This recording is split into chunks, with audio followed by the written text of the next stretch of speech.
Muy buenos días a todas las personas que nos están escuchando. Nuevamente estamos acá con el podcast de Sensory Trip y con una invitada que ustedes ya conocen, que es la doctora Guadalupe Álvarez, una gran amiga mía de toda la carrera de medicina, desde hace más de 20 años que nos conocemos.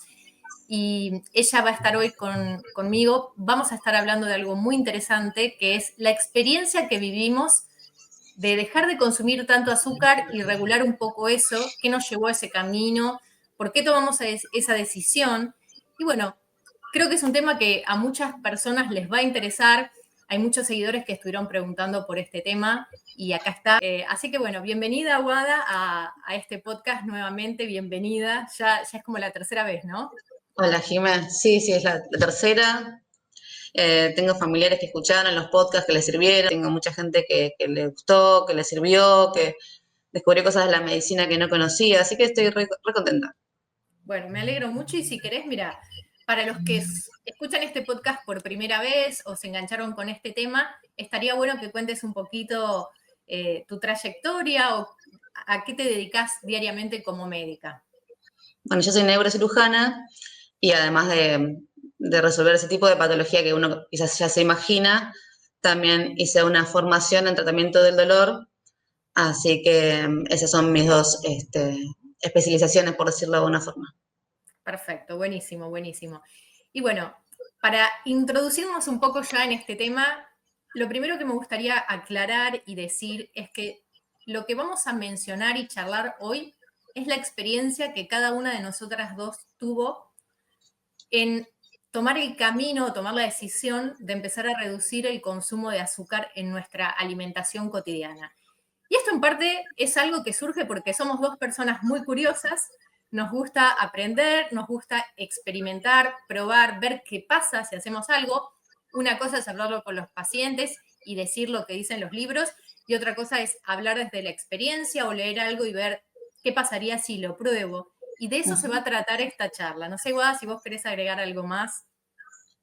Sí, me parece bueno que un poco, a veces la parte linda de la vida es esta experimentación constante, la prueba y el error y buscar estar mejor. Perfecto, perfecto, Y totalmente, es hay así, mucho de este tema que nos ayuda a estar mejor. totalmente.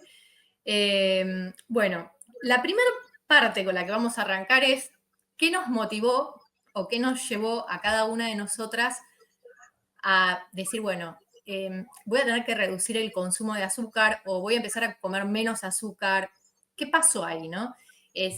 Si quieren, empiezo, les cuento y bueno, después Guada también de cada Sí. cosa vamos a contar un poco la experiencia. Pero bueno, yo viví hasta hace 12 años en Argentina y digamos que mi alimentación era ligeramente diferente a lo que es la alimentación aquí en Italia, que es donde estoy. Y es verdad que en Argentina por ahí el consumo de proteína es mayor, menor el consumo de carbohidratos, o al menos en la época que yo viví era así. Y yo cada vez que me hacía los controles, de los controles médicos, clínicos, es como que la glucosa, o sea, la glucemia, me salía al límite, pero estaba dentro del límite, pero me salía al límite, que en Argentina en ese momento era 110 el valor.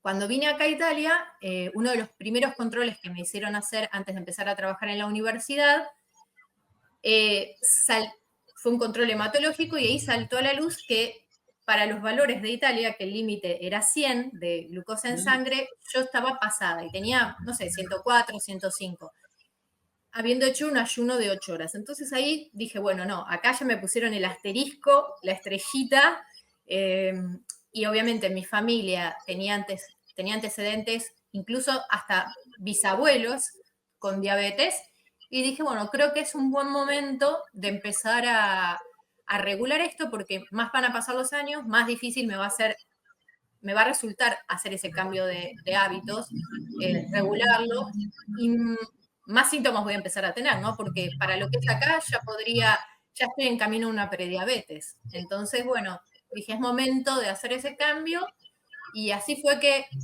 digamos, pensando en tener una mejor calidad de vida a futuro, empecé a hacer eso. Así que bueno, esa fue mi motivación. Sí, Prevenir yo lo recuerdo porque yo salí muy beneficiada de tu investigación de ese momento. y empecé a incorporar algunas de tus recomendaciones. Puntualmente en mi caso, son muchas cosas que a veces uno quiere mejorar, pero yo al ser cirujana necesito no tener hambre todo el tiempo. A mí me pasaba que desayunaba, pongámosle un pan con mermelada, siempre había mermeladas en casa que ahora ya no hay, o dulce de leche. Y a las 2 horas hacía la recorrida médica en el hospital y ya tenía hambre, tenía que hacer un segundo desayuno. Eh, Así que yo necesitaba algún tipo de alimento que me permitiera no tener tanta ansiedad de comer durante las cirugías. Tengo colegas que están en la cirugía y les pasan con un sorbete Coca-Cola o caramelos porque se sienten realmente mal, no toleran 2, 3, 4 horas sin comer azúcares o carbohidratos. Esa es una. Y otra es el tema de todos los síntomas digestivos, desde acidez, reflujo, ardor en la boca del estómago. Bueno, también esa sensación de hambre que si no comes algo sentís que te estás autodigiriendo. No sé si a algunos les pasó. A mí me pasaba mucho, sobre todo después de comer azúcares o carbohidratos solitos.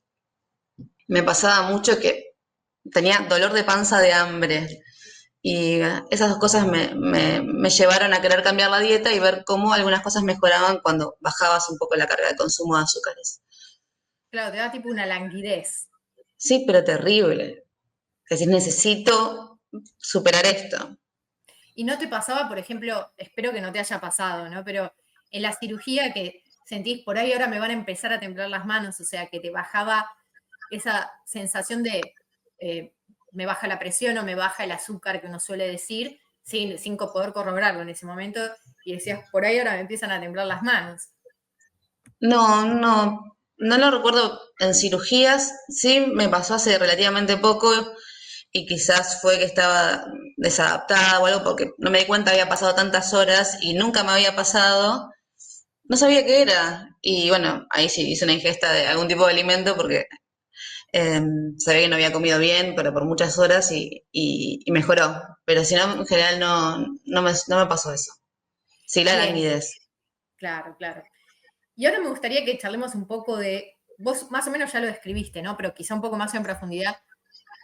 ¿Cómo era tu relación con el azúcar antes de hacer todo este cambio? Es decir, más allá de cómo vos organizabas tu desayuno, cómo organizamos, ¿no? El desayuno, las comidas, tu rutina de alimentación o nuestra rutina de alimentación, pero también el vínculo con el azúcar, ¿no? El vínculo de el placer, la recompensa, un poco ese tema. Si querés arranco a mencionarlo. Bueno, obviamente, habiendo crecido en Argentina, entre churros con dulce de leche, medialunas rellenas con dulce de leche, alfajores, y creciendo en los 80, donde la comida chatarra era un símbolo de estatus, y la Coca-Cola era algo, felicidad, felicidad total. La verdad es que en mi caso el vínculo creo que es como la media de los argentinos que por encima de los 30 años, digamos, que realmente es parte como de nuestra cultura gastronómica, de nuestra alma golosa, ¿no? Y de todas maneras, en mi caso, yo siempre tuve esa estructura típica de desayuno, almuerzo, merienda y cena. Pero ahora que vos lo dijiste, reconozco que a mí también me pasaba, por ejemplo, en la facultad, cuando dábamos clases o tenía que hacer experimentos, cuando hacía investigación en el laboratorio, de estar muchas horas trabajando y cada cierta cantidad de horas tener que comer algo, porque si no, me sentía mal, eh, no podía pensar, me dolía la cabeza, a veces me temblaban las manos y depender de ese desayuno, depender de la merienda, depender de, antes de dar clases, bajar y comprar en un bar muy conocido de la Facultad de Medicina que había en esa época, el famoso bar de los cieguitos, comprar un tostado y un café porque no llegaba. Y la verdad es que todo eso en su conjunto creo que por ahí es parte también de nuestra cultura, ¿no? De decir, bueno, es normal, es así somos.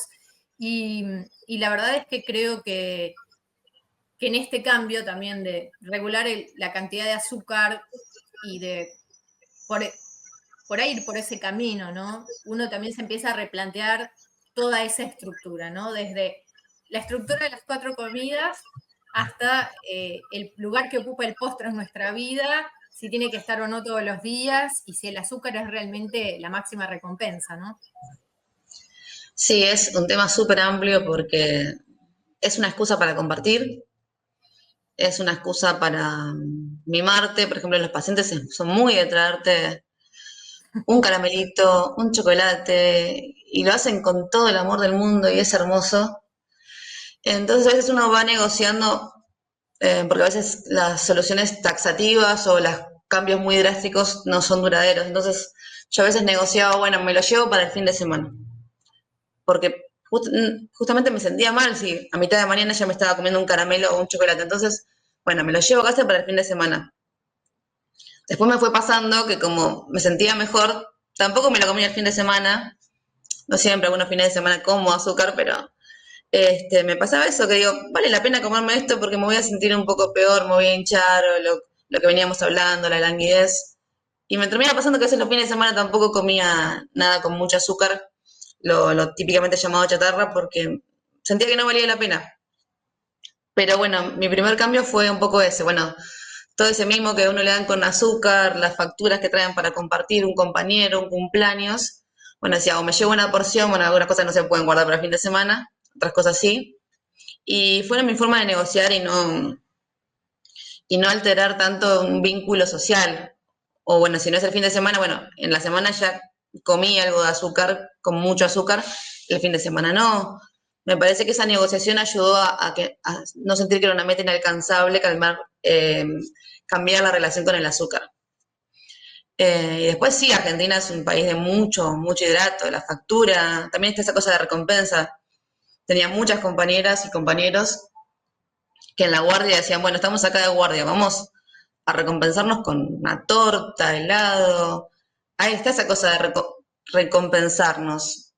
¿Hasta dónde nos Totalmente. estamos recompensando si después nos estamos haciendo daño, no? Pero bueno, en ese momento, sí, obviamente. Vos sentís que es un mimo que te estás dando, que sabés que a la larga no te hace bien. Y a la larga quizás son 2 horas, ¿no? Porque no es que sean, no tan solo cuando seas grande y eso pueda generar trastornos metabólicos, sino que haces 2 horas después te vas a sentir mal. O sea, vos empezaste haciéndolo con esos, digamos, regulando esos pequeños Sí, me beneficios resirvió. diarios. Me resirvió. En un momento dije, nunca más voy a dejar de comer azúcar. Yo creo que no hubiese podido porque, no sé, el helado me gusta. eh, bueno, la fruta me gusta, viste que también hay estudios o gente que investiga este tema que dice que comer frutas en ayunas también genera picos, que después quizá lo vamos a hablar, de índice glucémico, sube el azúcar de golpe y después cae de golpe. Claro. Muchos síntomas de malestar están cuando el azúcar en sangre cae de golpe. Entonces, bueno, algunos recomiendan, por ejemplo, las frutas comerlas después de haber comido proteínas o lípidos, grasas, como para que ese pico de azúcar esté más amesetado. Totalmente. El orden de los factores sí altera el producto en este caso. Sí, sí, sí, sí. Cambia drásticamente la absorción de ese azúcar. Sí, creo que es una manera que también podemos implementar y que funciona entender cuál es ese orden, y eso es clave, es súper clave. Y volviendo a lo que estábamos hablando, en mi caso, mm, empecé tratando de reducir los carbohidratos, porque acá en Italia, obviamente al principio había muchas cosas para probar, es como que está muy, muy normalizado que uno durante la semana, los días que trabaja mucho, llegue, se hierva una pasta y se coma la pasta con algo y qué sé yo, y en realidad uno después termina haciendo la cuenta que comes pasta por semana muy seguido. Eh, y por ahí ese tipo de cosas que son cambios que en mi caso tenían que ver con un cambio en la cultura gastronómica y que traté por ahí de balancearlo un poco más, de que no dependa solo de eso. Y cuando hablamos de carbohidratos, también ahí está el azúcar, ¿no? Porque el azúcar forma parte de una cadena que es lo que luego puede ser un almidón o puede ser cierto tipo de azúcar más pequeña, ¿no? Donde hay solo 2 moléculas. Pero no solo es algo que cuando hablamos de azúcar asociamos al gusto dulce, sino que comer pan, en cierta manera, es también comer azúcar porque Sí. todas esas harinas que tienen, o comer pasta, esas harinas son moléculas de azúcar para el cuerpo, sí o sí. Entonces, bueno, fue un poco eso y también eh, decir, bueno, si voy a probar cosas nuevas, porque mucha gente acá también, por un gesto, viajan a algún lado y te traen de regalo algo típico que siempre tiene carbohidratos. Entonces, bueno, un poco parecido a lo que contabas vos, decir, bueno, ok, pero entonces no lo como y lo como otro día. Si hoy ya voy a comer esto, que tiene carbs, este día no voy a comer aquello y poder regularlo un poco de esa manera. Pero tiene que ver también por ahí con organizarse, ¿no? Que creo que, bueno, es la clave. Y recordemos que también hace no tantos años cambió la pirámide nutricional, que vos te llegaba un producto y estaba la pirámide, cuyo base eran los hidratos de carbono, los cereales, y dentro de los cereales hay mucha desinformación. A mí me ha pasado que hace no tantos años, quizás 10 años, yo comía toda la serie de productos que se dicen de cereales saludables, que después cuando salió el tema del rotulado, te das cuenta que son altos en azúcares también, y vos pensabas que estabas comiendo algo re sano porque era de esas marcas que dicen que hacen productos saludables dentro de los cereales, galletitas, que todos conocemos. Y después cuando salió lo de los hexágonos, resulta que no eran tan saludables, que tenían alto índice de azúcares, algunos altos índices de grasas, y uno pensaba que se estaba alimentando bien y en realidad no. Entonces me parece también es importante eso, ahora que está el etiquetado, identificar qué productos te venden como saludables y no lo son. Totalmente, poder ver esa diferencia. Y perdón, volviendo a lo de la pirámide, o sea, se pasó un círculo y ahora lo que predominan es el consumo de raciones de vegetales y legumbres y se redujo muchísimo lo que se recomienda de hidratos y cereales. Totalmente. Eh, Y ahí hay un tema muy interesante lo que acabas de decir, porque a veces uno cree que por comer vegetales, que también es algo en lo que, en mi caso, porque también elegí alimentos de bajo índice glucémico para mejorar mi alimentación, por ahí no, si no, uno no lo tiene en cuenta, pero es el hecho de que por ahí decís, sí, no, estoy comiendo vegetales, pero ves qué vegetales come la persona o que come uno mismo y comes papa, batata, zapallo, choclo, y son todos vegetales de alto índice glucémico y si bien hay fibra que retarda un poco la absorción del azúcar, la cantidad de azúcar que tiene tarde o temprano se va a absorber. Y quizá ahí también hay un tema donde uno tiene que encaminarse y ser consciente de qué alimentos tienen alto índice glucémico, que estos datos del índice glucémico se pueden encontrar en tablas en internet y aparecen clasificados como con colores y es más fácil de entender. Pero no sé si en tu caso también en algún momento llegaste a ese punto, ¿no? Al de el índice glucémico y que por ahí los vegetales tampoco son siempre, o sea, uno tiene que ponerse a pensar qué vegetal. sí, sí, en general la recomendación más fácil es que te dicen que tenés que variar los colores, es la regla más básica, después sí, obviamente hay un montón de clasificaciones de los vegetales, pero sí, la idea es variar, a veces los argentinos por lo menos comemos verduras, pero cuando preguntás son tres, tipo lechuga, tomate y papa, y casi hay gente que no la sacas de ahí, y incluso es poco. Así que sí es clave animarse a comer otro tipo de vegetales, de hoja verde, bueno, las crucíferas, los brócoli, repollo. Claro, que son alimentos que están buenos porque te llenan, te satisfacen, porque tienen fibra y un montón de otras características organolépticas que si uno los cocina bien están re buenos y no van a influir en la glucemia produciendo ese pico que vos mencionabas antes. Sí, totalmente. Y ahora, digamos, en todo este proceso, llamémoslo así, de alguna forma, ¿qué fue lo que te resultó más difícil? No, bueno, un poco la parte social, eh, que a veces es incómodo decir no, en la semana no como azúcar, es como que hay veces que decidís ceder tu dieta como para quizás no quedar mal en un determinado evento, pero bueno, cuando ese evento es todos los días, que todos los días alguien saca tortas, facturas, bueno, hay que de alguna forma poner un límite. Pero la verdad es que como fue bastante paulatino, siento que no lo sufrí tanto. Siento que no lo hice de forma, como te decía antes, de forma drástica de decir nunca más en la vida como algo con azúcar agregada, ¿no?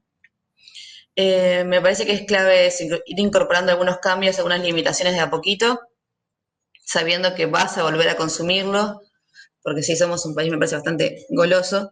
Este, pero no siento que me haya costado tanto desde el punto de vista de lo que uno conoce como dulce.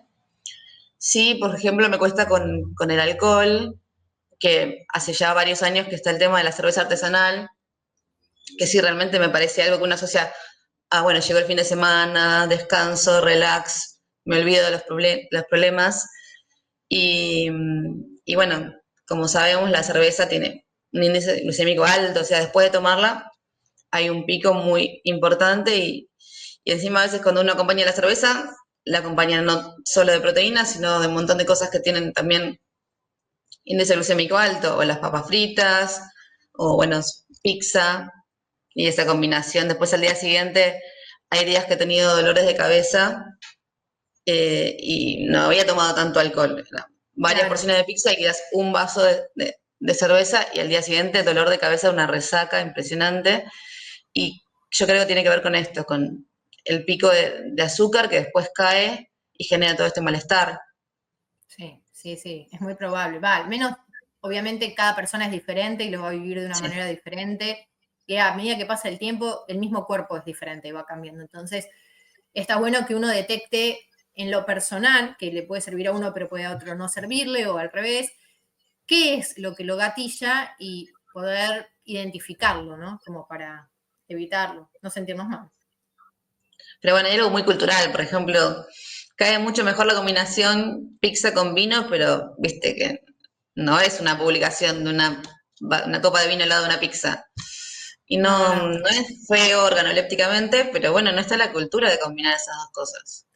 no, es verdad, qué sé yo, acá por ahí se toma mucho más el prosecco. No es que no se tome la cerveza, a mí me pasó muy parecido a vos, a mí me parecía una cerveza bien fría, delicioso, maravilloso, pero en un punto me di cuenta que tenía el máximo índice glucémico posible y que acompañarlo con una pizza no era la mejor idea. Y a veces sí, uno quiere tomar algo eh, que sea una bebida alcohólica y creo que, bueno, una bebida espumante puede estar bueno. También en algún momento he hecho bebidas fermentadas que generan alcohol y que también estaban buenas para acompañar. Pero sí, es como un maridaje que uno no quiere abandonar, pero el combo es fuerte. Bueno, pero yo creo que hay una sabiduría en el cuerpo que en un momento, cuando te empezás a cuidar un poco, el mismo cuerpo quizás te deja de pedir ciertas combinaciones. Y eso me parece que está bárbaro, que obviamente no aparece, es más, todo lo contrario, cuando dejas de comer azúcar las primeras semanas, eso sí está muy reportado, muy escrito, hay un malestar muy importante porque estás acostumbrado a cada tantas horas incorporar o hidratos de carbono, harinas o azúcares y cuando eso falta hay un malestar, cansancio, niebla mental, bueno, mucha languidez en general, no solo del estómago que mencionábamos, sino sentir que no tenés energía y vos quizás puedes interpretar eso como decir, no, esto era bueno para mí, lo que estoy haciendo está mal. Y es cuestión de hacer la desadaptación y empezar a ver que después el cuerpo se siente mejor. Yo siento que mejoré el rendimiento en algunas actividades deportivas, también no de un día para el otro, ¿no?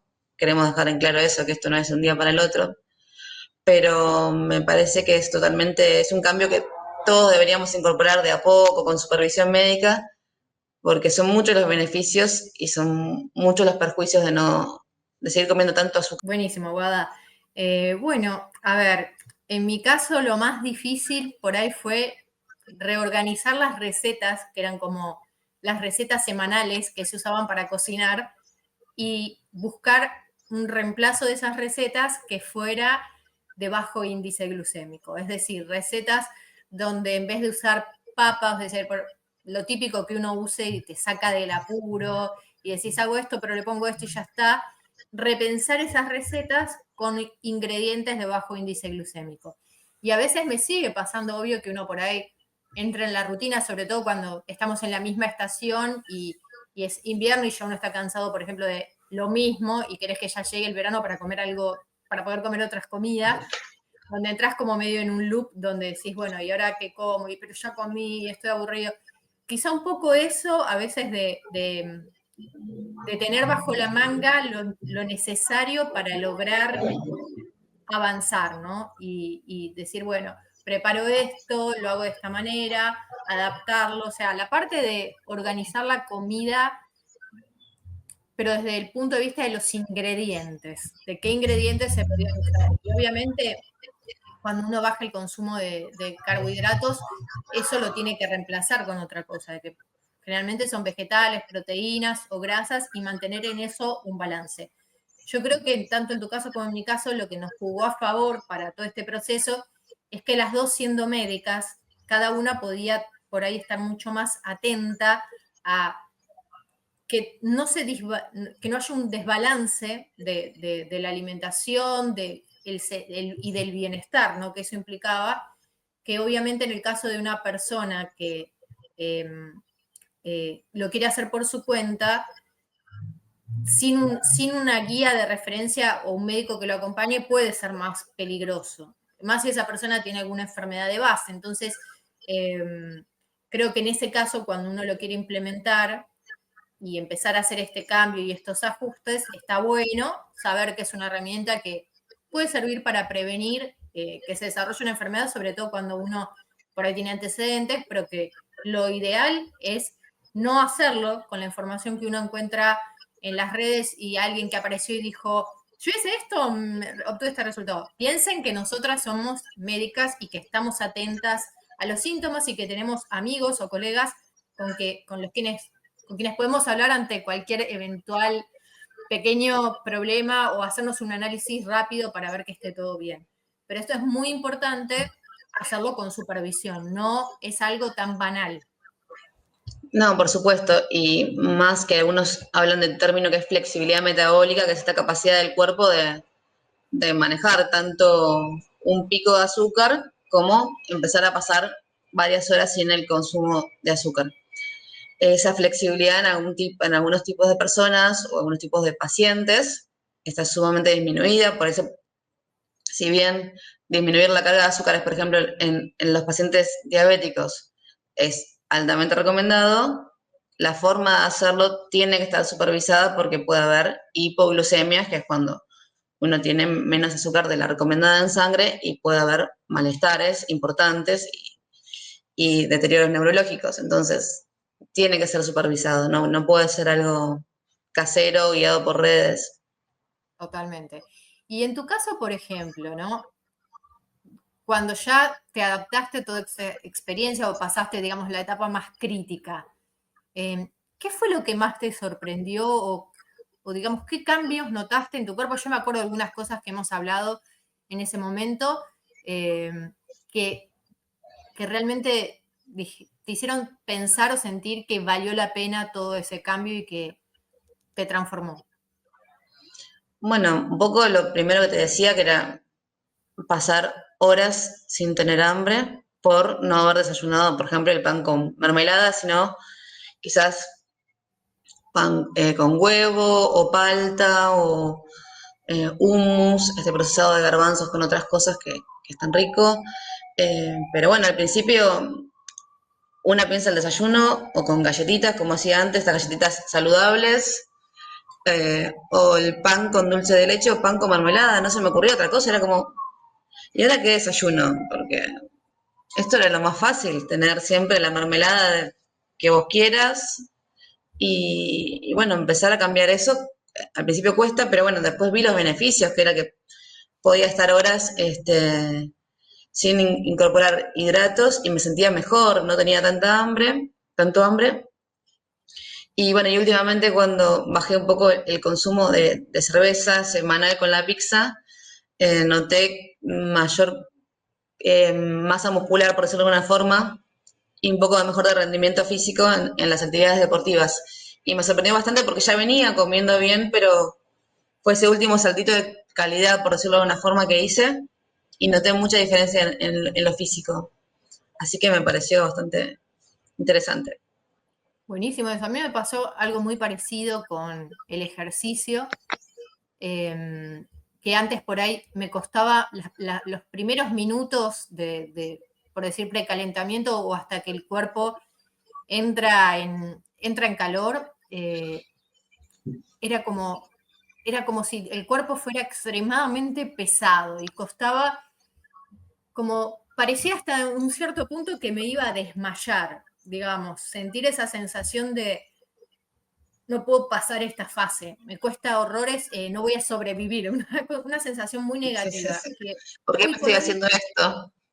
claro, y, y a partir de que hice ese cambio en la alimentación y que mi cuerpo, digamos, maneja otras vías metabólicas, no solo depende tanto del azúcar, la verdad es que noté un cambio drástico donde nunca más sentí esa sensación al principio de la actividad física. Obvio, uno siente la sensación típica de no tener los músculos todavía listos para levantar cierta cantidad de peso o hacer ciertos movimientos, pero más pasa el tiempo, los minutos que transcurren desde que inicio a hacer el ejercicio hasta que termino, más siento que puedo seguir haciéndolo. O sea, todo lo contrario a esa pesadez, a esa sensación extraña que sentía antes, y también notablemente, como dijiste vos, eso de no necesitar comer tan seguido.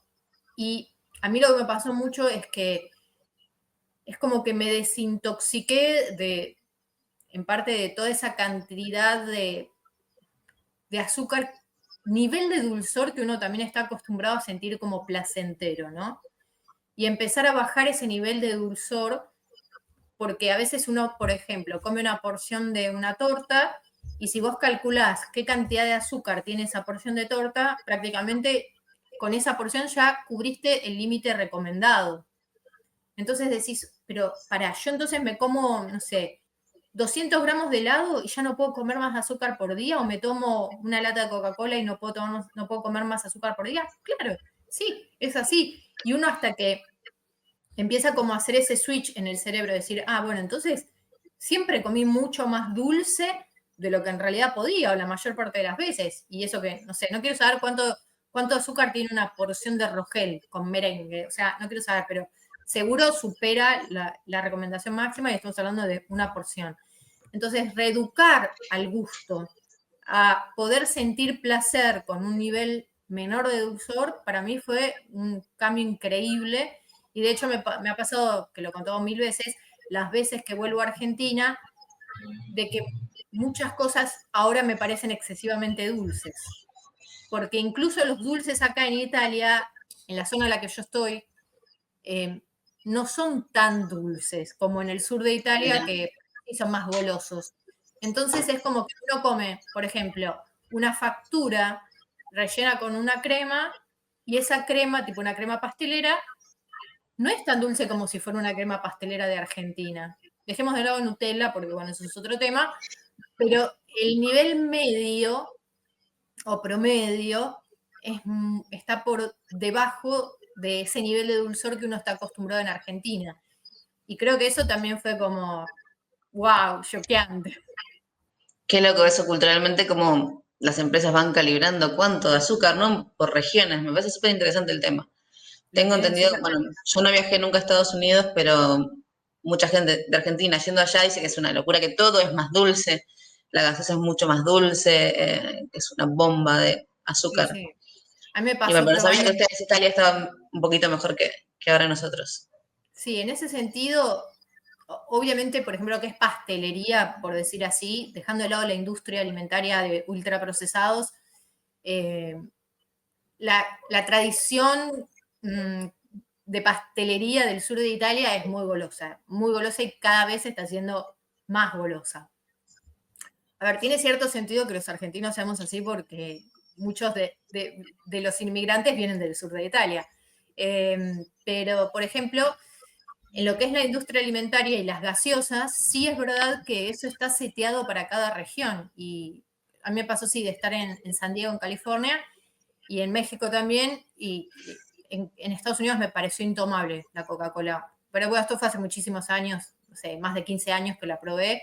Ahí me había parecido impresionante, pero no solo eso, sino lo que uno le puede también agregar al café, que es como leches saborizadas o como una especie de Jarabes, ¿no? preparado, sí, preparado de leche pero leche que debe ser leche en polvo, ¿no? Con saborizantes y es tipo Coffee Mate, pero que viene en líquidos y que era, no sé, solución saturada de azúcar. Era impresionante la cantidad de azúcar que tenía. Impresionante. Pero sí, eso es algo que está súper estudiado, pero también la gente, ¿por qué producen ese producto, por así decirlo? Porque esa es la expectativa del consumidor. Y eso es lo terrible, que nuestra expectativa sea eso y que si no, el producto no va a ser exitoso. Y lo que hacen es cada vez aumentarlo más, porque a diferencia de lo que pasa con otros gustos, el gusto dulce es como que no tiene un límite. Tipo, salado llega un punto que si vos le pones Sí, demasiada sal a la comida, decís, esto no lo puedo comer. Pero con lo dulce no pasa lo mismo. sí, si le vas adaptando de a poco. Sí, sí, sí, sí. Y ahora, por ejemplo, ¿no? ¿Cuál sería tu vínculo actual con el placer de comer algo dulce? ¿O cómo lo regulás? ¿O cómo te llevas con eso hoy en día? Lo tengo bastante limitado, pero porque siento que el cuerpo no lo pide en general. A mí las gaseosas casi nunca me gustaron, más allá de eventualmente hacer un trago, nunca me gustaron las gaseosas, así que por eso nunca tuve problemas. De chiquita le había dejado de poner azúcar al café con leche. Me quedaban las facturas los fines de semana o así en alguna cuestión de trabajo. Y el helado, y me guardo el helado. Anoche puntualmente comí, me quedaba un cuartito de helado, lo disfruté mucho. Tengo una heladería por acá cerca que es excelente. Pero bueno, sí, una película, ver una película con helado, me parece un plan que mantengo y disfruto, pero no tengo muchos más porque el cuerpo no me lo pide o siento que no va a valer tanto la pena ese momento de placer del azúcar con después el malestar que en general me genera. Eso se Totalmente, nota mucho en las totalmente. fiestas, viste que es Navidad y Año Nuevo, que en general todo tiene mucho hidrato, desde la comida hasta los postres y todo el momento ahí del brindis. Y después al día siguiente, esa semana en general, uno se desreguló y ahí sí el cuerpo te empieza a pedir hidratos de vuelta porque te volviste a acostumbrar a comer, a tener mucha carga de azúcar en sangre o algo se desregula, no te lo puedo explicar en términos científicos, pero cuando venías comiendo bien, empezás a comer mucho azúcar de vuelta, los primeros días el cuerpo te vuelve a seguir pidiendo azúcar hasta que te volvés a tu ritmo habitual. Sí. Eh, Yo me acuerdo que antes, vos me habías contado en esa época que lo empezamos a hacer, que por ahí te pasaba que antes tenías esa necesidad por ahí de comerte una galletita y que cuando hiciste todo este cambio ya no te venía ese deseo, porque es como que hay algo adictivo ahí que sucede y es lo que estás explicando ahora, cómo después el cuerpo, bueno, lo podemos volver a regular, pero el cuerpo le gusta lo dulce, le gusta, le gusta. es tremendo, es tremendo. Bueno, yo lo veo porque hay veces que este hábito que te decía que tengo en el trabajo de no comer inmediatamente lo que me dan. Y a mí me pasa que a veces lo dejo ahí en la mesa y le digo a mis colegas, bueno, si quieren coman a cualquier hora y alguien se clava un chocolate que para mí es como, uy, pero te vas a sentir re mal dentro de 2 horas, o sea, no vas a querer comer las proteínas de la cena, aunque son una comida mucho más útil, si querés generar músculos, si querés lo que sea. A mí eso me re sorprende ya. Ya está, me parece medio tabú, que quizás en cualquier momento del día te claves, de la semana te claves un chocolate que ni siquiera es muy especial, random, de kiosco, ¿viste?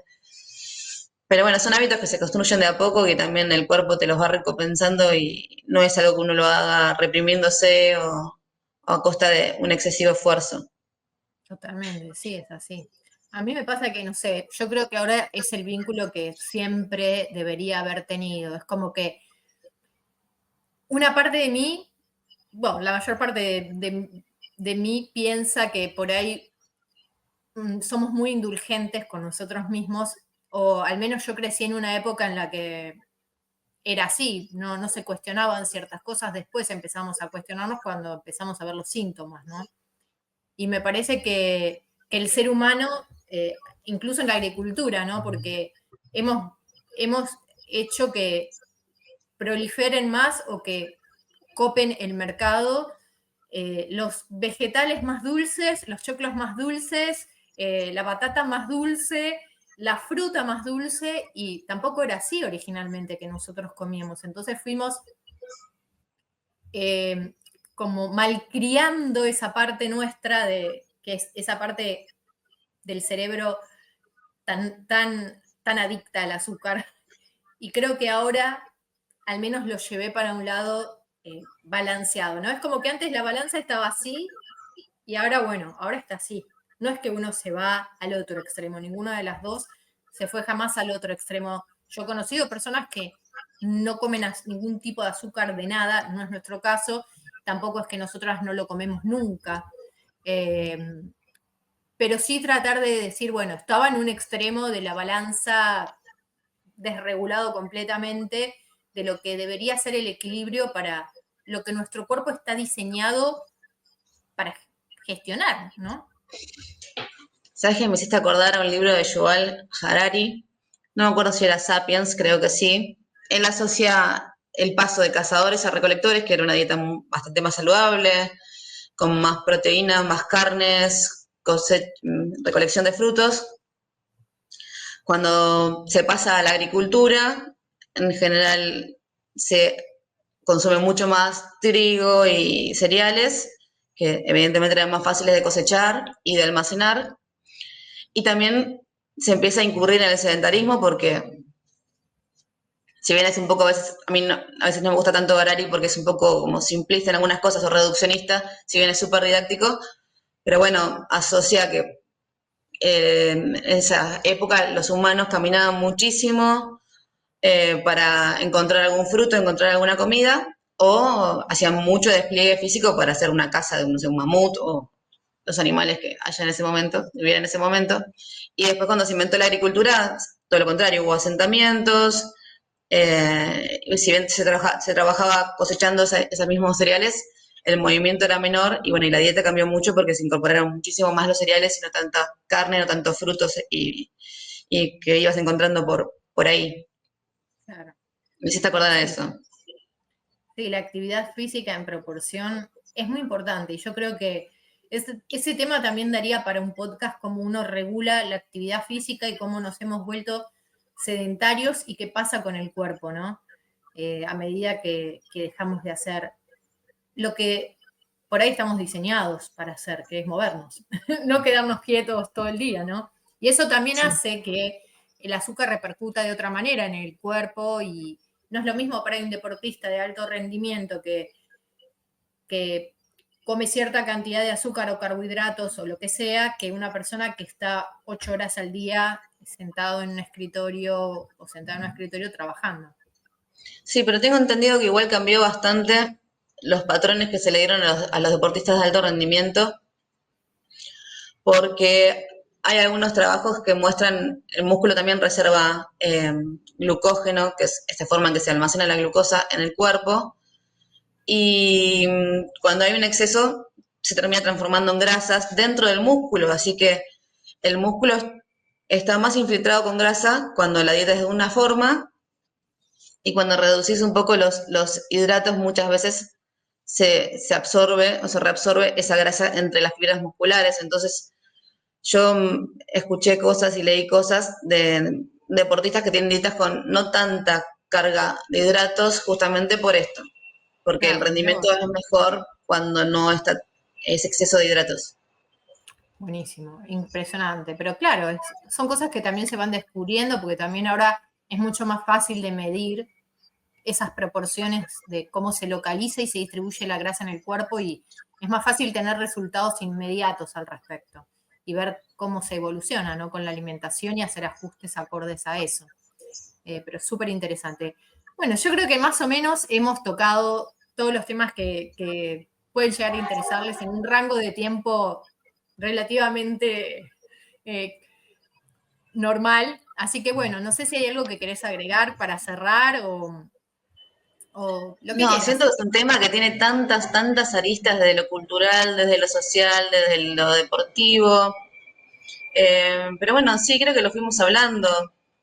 Me quedé quizás en el tintero el tema de los edulcorantes, que tampoco son una solución, que al cuerpo no le hacen bien, porque por un lado detecta que estás incorporando algo dulce, que el cerebro lo procesa como dulce, entonces a veces el resto del sistema produce una respuesta similar a si estuviera ingresando azúcar, pero no hay azúcar en sangre. Independientemente de algunas sustancias químicas eh, están asociadas a cánceres, entonces la solución no es para nada la incorporación de edulcorantes. Habría que de a poco, como decíamos, tratar de cambiar el paladar para bajar la carga de azúcar que consumimos, agregada me refiero. Totalmente. Hay un podcast, uno de los primeros que publiqué acá, creo que es el primero, con Paula Pérez, que ella es una sommelier de té y cuenta mucho eso, ¿no? Cómo usar el té, por ejemplo, para reentrenar el sentido del gusto y poder desintoxicarse del azúcar, ¿no?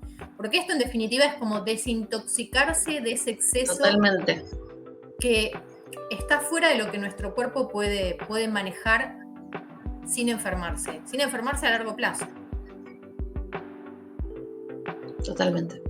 Así que bueno, gracias a todas las personas que nos escucharon, que nos van a escuchar y que se suman a esta movida de los podcasts.